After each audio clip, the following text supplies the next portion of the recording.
I was born in January of 1941, and before I was a year old, our country was involved in World War II. I was born in Lanark, West Virginia, which is in southeastern West Virginia in the mountains.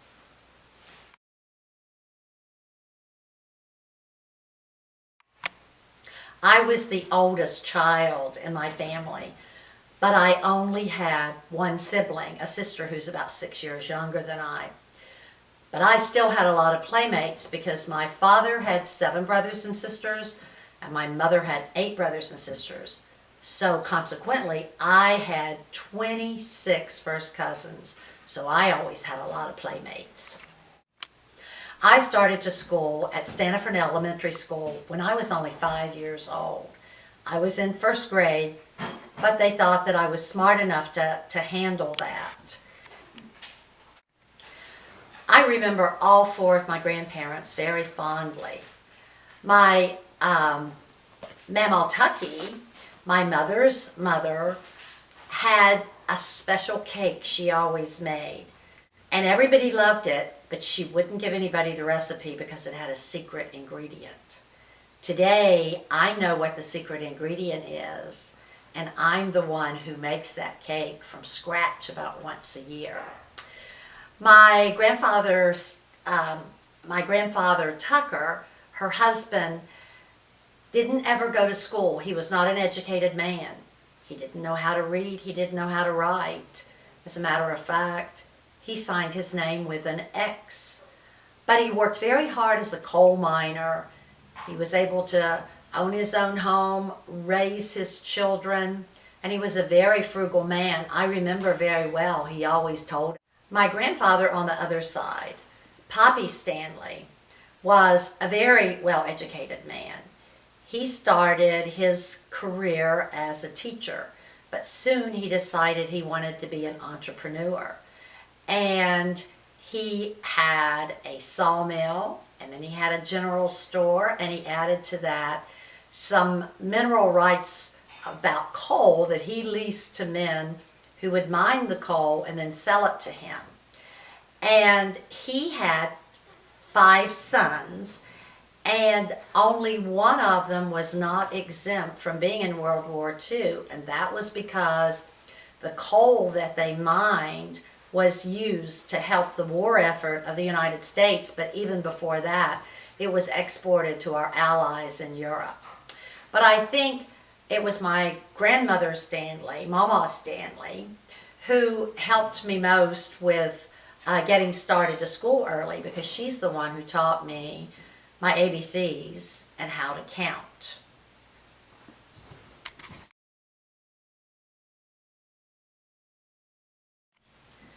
Of course, I love my parents very much. My mother and father were very young when they got married. My mother was only 16 years old. She dropped out of high school, and she and my father eloped. Later, my mother took tests so that she could get the equivalent of a high school diploma. And later, she went back to college, and she became an elementary school teacher. My father did continue to work for his father even after the war, and it was while he was working for my grandfather that he was accidentally killed when he was only 39 years old. I was 14 years old at the time, and that was a very difficult situation for my family, but it made my sister and my mother and I very, very close.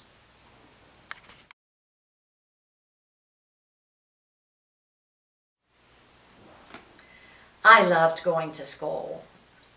As a matter of fact, I've always loved going to school my whole life, but when I first started to school, one of the things that I kind of got in trouble about was because my uncle was the principal of the school, and he was coming in after recess, and he had gotten some dust or something on his pants, and we were lined up ready to go back into the classroom, and I yelled out, "Hey, Mason, you've got dirt on your pants." Well, of course I got in trouble because I wasn't supposed to call him by his first name. I was supposed to call him Mr. Anderson, the principal, when I was at school. So I guess one of the really important things that happened in the 50s was that almost everybody got a TV. I remember very well being in school, and the first presidential inauguration to be televised was that of Dwight Eisenhower. And not everybody had TVs yet, but at school they said, if you have a TV or you know somebody who has a TV, you can leave school today so that you will be able to watch the inauguration. Of course, I always did what the teacher said. So I sat there and I watched the inauguration. All my cousins and friends went out to play, but because they just thought this is kind of boring. But I stayed until at least it was time to go home from school. The other thing that I remember from the 50s was the beginning of the space race. I remember it was such a big splash of news when we heard about the fact that the Russians had put a satellite into space by the name of Sputnik. And of course, that just totally motivated Americans so that, by the next decade, we had a man walking on the moon. After I graduated from high school in 1958, I started to college at Concord College. I always knew I wanted to be a teacher. I just didn't know if I wanted to be an elementary teacher or a secondary teacher. So I decided that I would do kind of a double major also with English and social studies. Now, I had received a scholarship for all my tuition and fees when I was in college, so I wanted to hurry as fast as I could. So I graduated from college with my bachelor's degree in 3 years.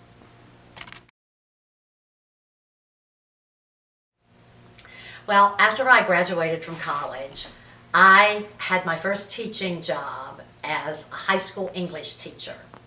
And it was a very interesting situation because at the time I was only 20 years old and I had one class of seniors and I had some people in that class who were 19. Of course, I didn't tell them about that. But I soon decided that I needed to go on to school to get my master's degree, which I did. And although I had taught 2 years in West Virginia, I went on and taught in Ohio for about 7.5 years. Then we moved to Atlanta, and I taught in Atlanta for 7 years as a part-time teacher in college. And then when my children were old enough to not have a daycare, I started teaching in public schools again, and I taught a total of like 33 years there, and I retired. I left West Virginia and became a teacher in Ohio. When I was there, I also met my college roommate who was living there, and she happened to be dating a young man who was in school at Ohio State University. And she introduced me to his roommate, and that happened to be my husband.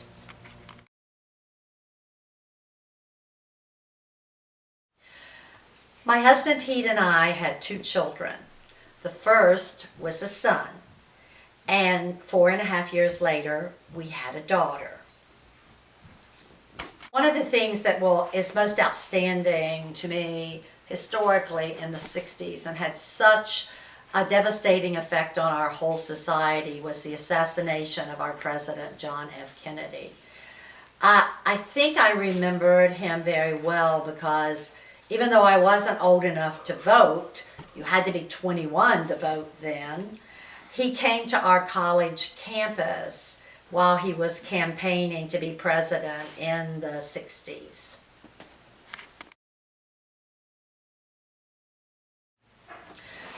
I was never a fan of the water.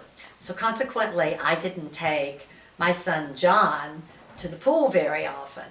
However, when all of his friends started going, he was sitting on the side, and that's what he did when he took lessons.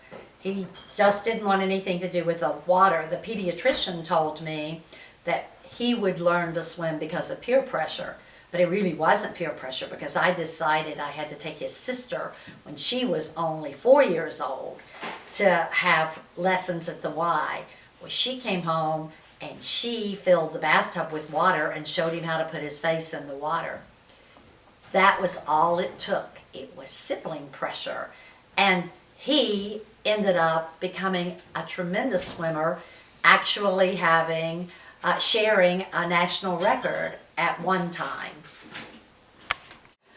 One of the things that was really hard as a parent was trying to help your child understand why he was one of the best players on the team in baseball, but he wasn't chosen to be an all-star because his father wasn't one of the coaches. That was very hurtful to me because I saw how hurt he was, and there was really not a good way to explain that. During the time that I was teaching freshman English in college, I had a very unique class. The class consisted of about 15 firemen.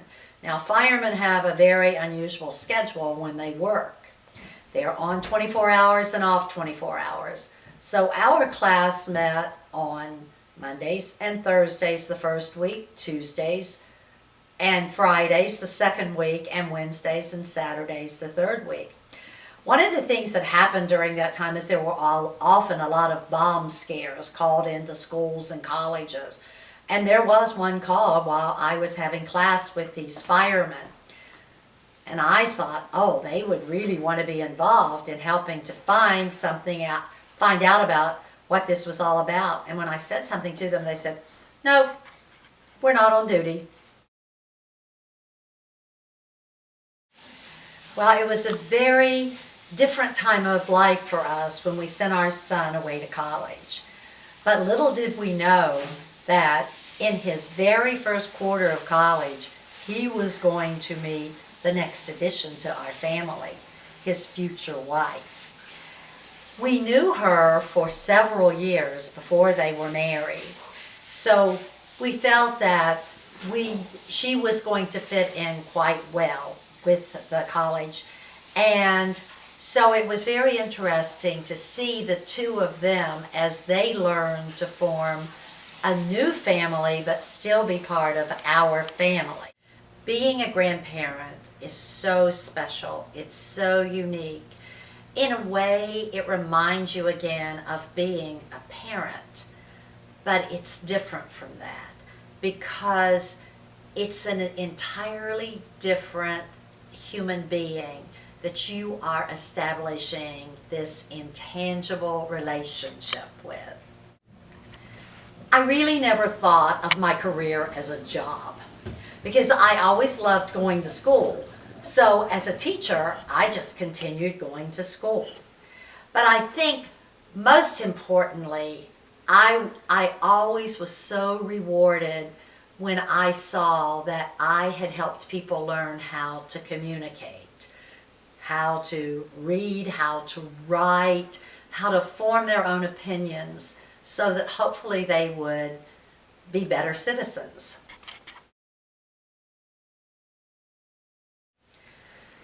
Retirement was difficult for me because I loved teaching. So for 6 years after I retired, I would go back and teach one session in the summer. But then I also realized that it was nice to do that because I was able to travel, and most importantly, I was able to spend more time with my grandchildren. I have to say that the greatest change, the biggest advance in our society was the internet. We went from being able to communicate by way of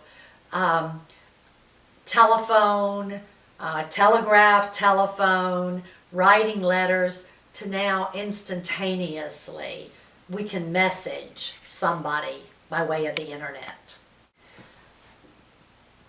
I was very disappointed in how TV has been used over the years.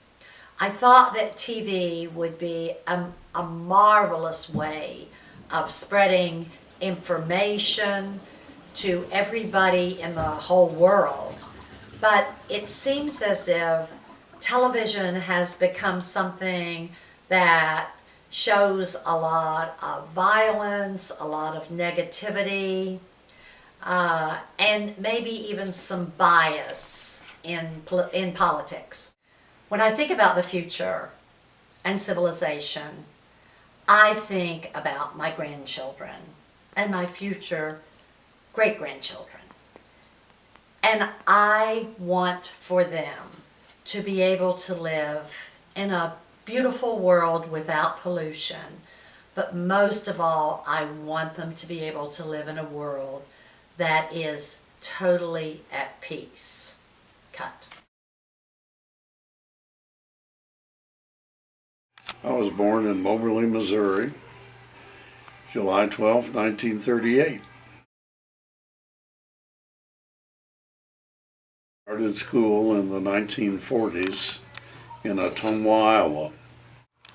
Well, I remember very distinctly after World War II, we would go to the movies and they would show pictures of the Holocaust, and my father would put his hand over my eyes so I couldn't see, and of course I always tried to remove his hand, and but he was trying to shelter me from seeing that, and I have a vivid memory of that, and also have a vivid memory of my father playing on the church softball team. He was pretty good too. And I can remember my mother cooking with a ration book and all the things that were required during World War II.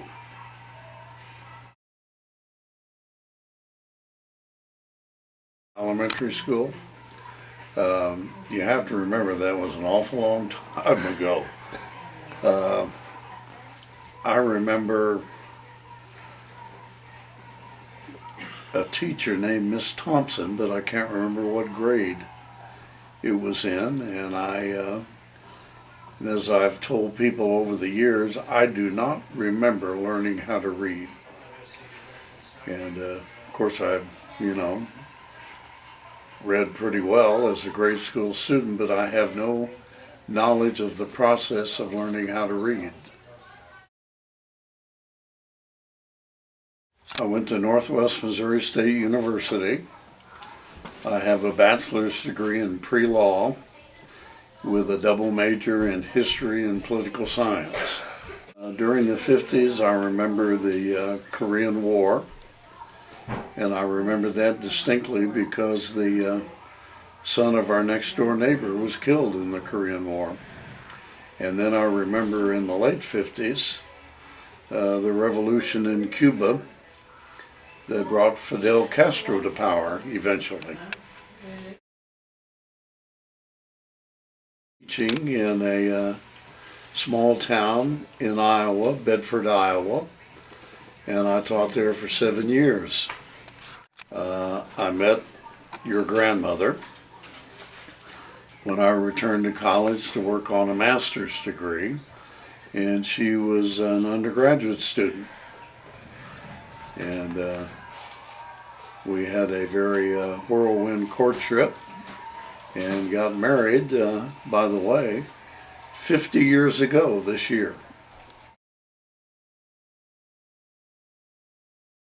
Your mother was born in Corning, Iowa, in the same hospital in which Johnny Carson was born. And she was born in 1967, I think. Well, certainly the the horrible assassinations of the Kennedy brothers and Martin Luther King, and basically the civil rights movement. And those were tough times for this country. Well, I can remember your mother reading before she even started school. And I suppose a more well-informed elementary trained person could explain that. But your mother started reading when she was 4 years old.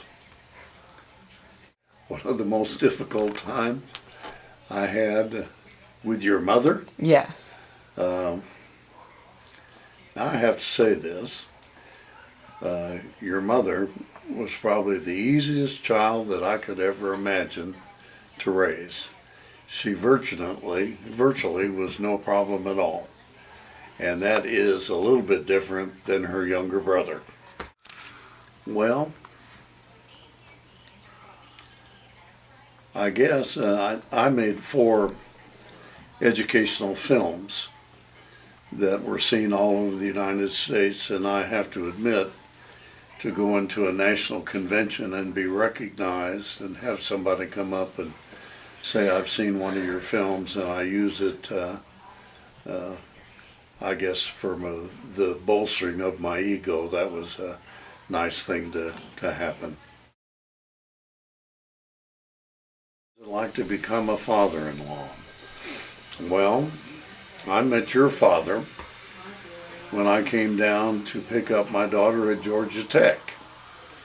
And I just thought he was a boyfriend. I didn't know at that time he was going to be my father-in-law. I was going to be his father-in-law, and he was going to be my son-in-law.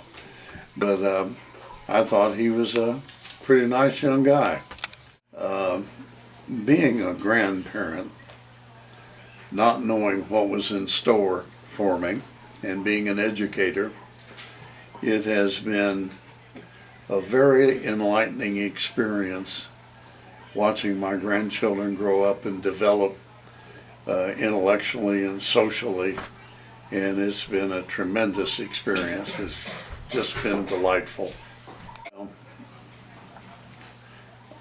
I think the great reward of my career was that I enjoyed it so much, and every year was different, and every year was a lot of fun, and it was a very challenging, excuse me, a very challenging but a very interesting way to make a living. Well, I read a lot, and I subscribe to every sports channel that exists, so I watch a lot of football, basketball, baseball. I'm a St. Louis Cardinal fan and have been one for almost 70 years. And I get a big kick out of watching the Cardinals. And I also get a big kick out of watching Kansas basketball and Georgia Tech basketball. Well, looking at today, the gridlock that exists in Congress and the inability to get things done, whether I agree with them or not, but it just seems to be very difficult for the democratic process to work. Well, I don't know if it's attainable, but I'd certainly wish for peace